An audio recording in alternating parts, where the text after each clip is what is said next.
Hey guys, good afternoon, morning. A bit of a busy day today getting stuff done, but I thought I'd check in with a quick video. Albany Brewers Albany yellow t-shirt today. It's a brand new one. Got my white painter's jacket on, so it's a bit chilly today, but I don't really want a hoodie that's a little bit too thick. So, painter's white jacket. Brewers still didn't come for the t-shirts, perhaps because they're worn, it's pointless.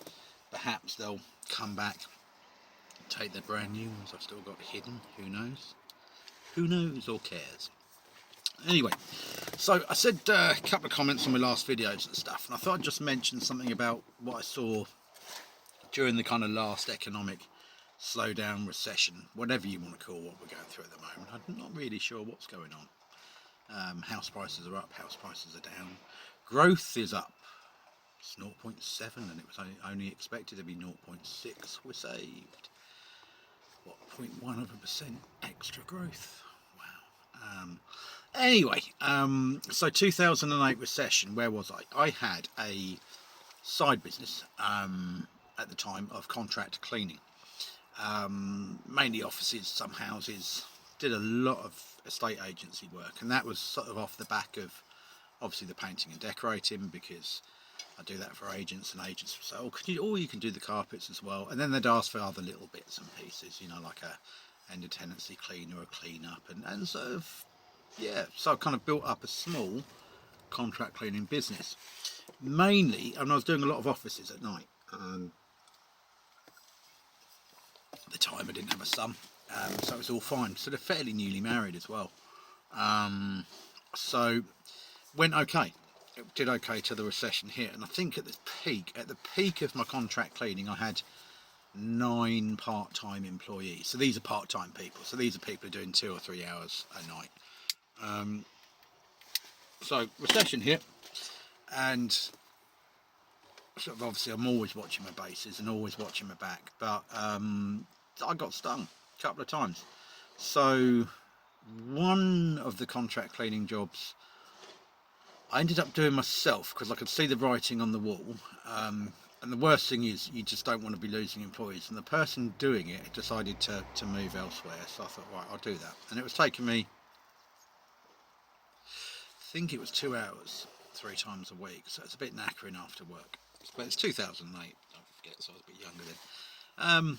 And in the end, all of a sudden, overnight he went bankrupt, but he didn't. What he'd done, he'd been planning it for about 2 months, paid his last bill, then went bankrupt, quite literally overnight. Just contacted me, but he knew a month before and didn't tell me because he didn't want a dirty office. So he'd obviously been going through all the processes and everything. And I think he took us, I think in actual outstanding money owed £500. His contract would have been to breach early would have been a month's money, so kind of technically 1,000, which I put in for the administration, and I think I got nothing. Because what he did, he owned the office himself and rented it to his company, so we had nothing. Not even the tables and chairs were in the company's name. He's now a parish councillor somewhere. Hello, Jeff, if you're listening. I won't forgive you for that, because £1,000 back then is probably worth about 3 now. Anyway, I kind of just gradually didn't watch it. I was pragmatic, and I could see it quite quickly what was going to happen. And all the sort of smaller offices and stuff, they started sort of not having the service. And I had a couple of big offices in some big office blocks, and it was just falling apart very, very, very quickly. Falling apart. There was lots of games being played. There was one person who said we'd caused an accident, and so I walked in and investigated it, and turned out it wasn't us, and we very odd, very, very odd, and they got quite angry when I caught them out, and obviously had to walk away from the contract. Another one who was on, now they were on quite a good deal because they were paying within 7 days of invoice on a commercial job, and these are all commercial jobs, so they were paying within 7 days of invoice. So suddenly they wanted to change to 60 days from date of invoice, basically, which means you're going to be doing, before you get your next flow of money out, I think I worked out it's going to be 3 months without money, and of course I had people doing it for me at the time, I believe. With that one, I said, yeah, no problem. I'd have to do a factor invoice, going to cost you 10% extra. So I said it would now cost 15% extra. It's a new contract because you're breaching the old one. They went mad, and I was getting like, and the person dealing with it, I emailed them. I sort of emailed them again, and in the end I got an email like at 9 o'clock at night. The person was obviously drunk and was a very sweary email, so just breached them within the week. In the end with that, I had to take them to small claims court for the money. Got it, and any staff who were working with me were 2p'd over to the new contract, but apparently that didn't last either. So that's such as the nature of contract cleaning. It was a bit of a racket, and of course then at the time you had a lot of the European immigration, so people were just undercutting you. People were, say if you had a big building site clean or something, they were hiring people directly from Poland at half the rate we could pay here. Minimum wage was kicking in, and it became, it was non-tenable. But I got out. I didn't go bankrupt. I had my other flows of income, as I said, as John Ebrington says, different strings to your bow. So yeah, kind of did okay. But during that recession, it was a weird time. Some contracts are kept and were fine. Building site work, because we used to do a lot of building cleans, obviously painting and decorating, so I'd do a whole package. And it went from builders kind of basically offering day rate, just saying, yeah, we'll pay, I don't know, I think it was 150 a day back then, for people, to kind of them really having to rein it in. And it got, unless you were really, I mean, I think at the time I was only ever exposed. So looking back, I think the most I was ever exposed on outstanding invoices was about 4,000, which isn't a lot, but it was back then. I mean, it would be like 12, 13,000 now. But I was exposed for that, but I was very careful. Played the long game. A lot of places had to take to small claims court to get the money, and got it. And like I say, I had a second one who went out of business overnight. I think in the end, I think he owed us £60, I think, which was nothing, and actually made that back through another avenue. So yeah, that was all fine. But that was sort of my experiences of the 2008 recession. A business, it didn't fall apart, but I could see it happening, so I kind of did a structured withdrawal from that side of the business, really. I never really built up that big again, because it's never the economic conditions haven't been right for that.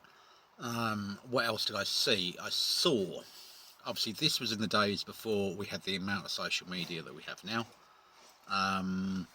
I had a customer ring me up. I'd done a carpet clean for them 18 months before. When you have furniture in your house, it will like making it, a sofa will make an impression on the carpet. Let it look square from the feet or whatever. Can't be helped. Well, they rang me up going mad one morning, going on about they'd already been onto trading standards. That caused a hole in their carpet, and God knows what they wanted. A new carpet ASAP. They'd got a new sofa now. And it turned out it was an indentation from furniture, but properly trying it on, properly scared. I'm recording the call. I'm like, no problem. I haven't given you permission for that, but if you feel that way, do so. And I was very, very calm. I said, look, I'm really surprised. You've already reported me to trading standards. I've got a good relationship with them. They've not rung me, so I need to now get an investigation going there. And that's when they started backtracking and saying, no, actually, we haven't. And sort of they panicked a bit. So that was that, really. A couple of other weird ones. Certainly a lot of people trying it on. There was a lot of people going into poverty, a lot of people losing their homes as well. That was another one. I'm just going to pause you for a minute because I've got to do something. Bit of a longer break there than I thought, actually. Had to go off and do something quickly. So anyway, yeah, there was a lot of lot of poverty. A lot of people lost their houses. There was a lot of people on interest-only mortgages who then they were self-employed. They lost their jobs. They'd overextended themselves. At one point, you could get a mortgage and just, if you're self-employed, and just self-certificate your earnings, so you could get a house way beyond your means. I knew people who were doing that and then renting out rooms, etc., etc. So there was a lot of job losses. A lot of industries went kind of very wobbly. Wasn't as bad in this area as some, but it was quite difficult. A difficult time, 2008 recession. Obviously, we then saw house prices go down massively. I mean, massively. people in negative equity, then people did sort of turn on each other a little bit, but it wasn't so bad because we didn't have the social media that we have now. So yeah, but that's the kind of things you can expect. If you're doing commercial work, watch yourself. Watch yourself for people not paying. Be ready to take people to small claims court very quickly.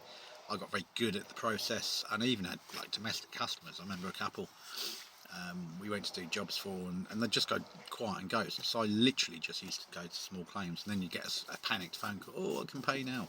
Well, no, it's not just the original amount you owe now. You now owe the amount for the small claims action court, which I think at the time was £70 or £80, and that's got to be paid as well. Otherwise the action has to go through, because I've had to pay that in advance because you ghosted me. So there was a lot of that, and that was mainly middle class people, to be fair. That was mainly middle class people, quite a lot of well-to-do people, and I'm seeing signs of that now. People not having money, and etc, etc. Lots of games being played. So yeah, be careful with that. Just be aware of that. Obviously I saw a downturn in some trade. Carpet and sofa cleaning, that actually kind of went up during that time, because people are cleaning rather than replacing, so I kind of was cushioned a bit from that. But yeah, certainly right now if you're on building site work, I'd be looking for an out.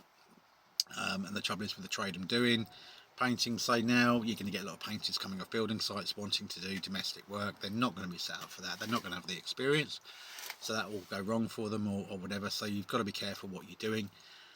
A lot of cowboy stuff going on, but we didn't have the social media like we do now, and that's where the problem is. And I'm seeing this, like, people turning on each other a little bit. I sort of thought this was going to happen 4 or 5 years ago, certainly when the pandemic hit. I thought that will eventually happen, and it is. I've seen people on social media groups, and I do look. I won't mention them here because it just sort of seems to mess with the algorithm, but so there's a couple of social media sites, sort of, and sort of one wanted to almost like go on a campaign against tradesmen, overcharging. Yeah, it's not overcharging. We charge for what we need to do the job. If you're not happy with the price, go elsewhere or don't have the job done. Simple as that, really. Don't pander to that unless you're desperate for money. Obviously, if you're starving and your children are starving and they need new shoes, and you're going to do anything to get money. But it's a dangerous game to play, and you're better off just sticking to your prices, because we've been through what you need to charge per day just to get minimum wage, really. So yeah, I'm sort of seeing that now. I'm seeing a lot of social media stuff that's very, very toxic, which I didn't see in 2008 because the social media wasn't there, the coverage wasn't there, not as many people used it. There's a little group, have a bit of a banter with some people on there. Halesworth Police, actually. It's to do with Heartbeat, long story. But I have a bit of a banter about the helmets. It's a long story, but I'll tell you one day. Anyway, I put a comment on there this morning, and they said, oh, we're going to be at Albury on the seafront. I put, oh, well, if you're wearing your helmet and you're smartly turned out, I'll buy you a coffee. If not, I'll tut loudly in my van as I drive past. And it's just part of an ongoing banter, really. And it just attracted these really toxic sort of, how dare you speak out against them, blah, blah, blah. All you're on about is helmets. It's like, yeah, it's part of banter. It's just part of another post on a closed group on a social media site put on, and it was about people being anti-tradesmen, which they seem to be getting increasingly now.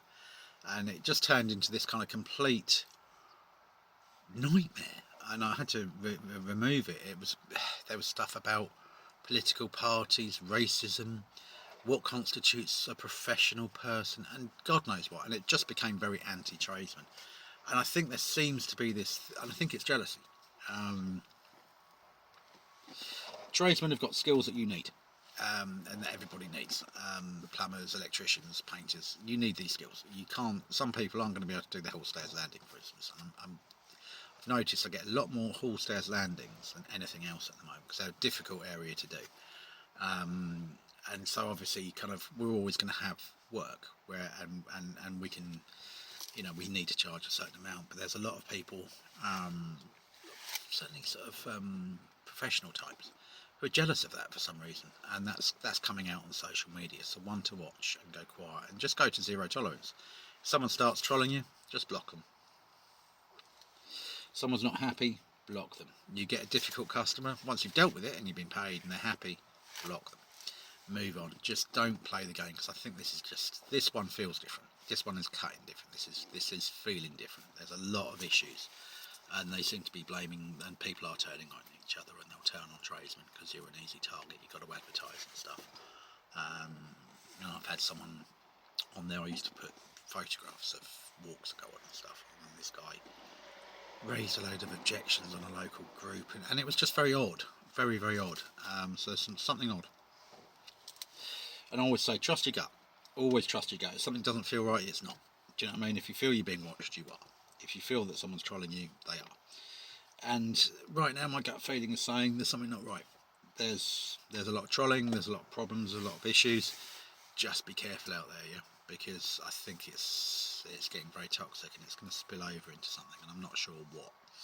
But normally, like I say, I was right in 2008 with the contract cleaning business, and I'm fairly sure now, and it's difficult to explain, but there's something not right here, and people are just going to start kicking off. But there we go. So that's my experience of the last recession. That's sort of the only real recession I've known while being trading. I suppose when I first started out working, we had the 1990s recession. It didn't really touch me because I was only just first starting out really then, and the area I was in was still quite industrial. And there was a lot of work around still, but other areas suffered, but we didn't so much here. But in 2008 we did, and now we are. A lot of the local economy is tied to housing and building of houses and doing up housing and that economy, and it's awful. It's just being run by obviously estate agents and stuff like that, and it's just not great at the moment. So do take care, watch your bases, be careful. Just make sure you're always getting paid, and don't ever do a job unless you can afford to lose all the money, obviously, because none of us want that. But I'm also getting things like cancellations. That's a big one at the moment.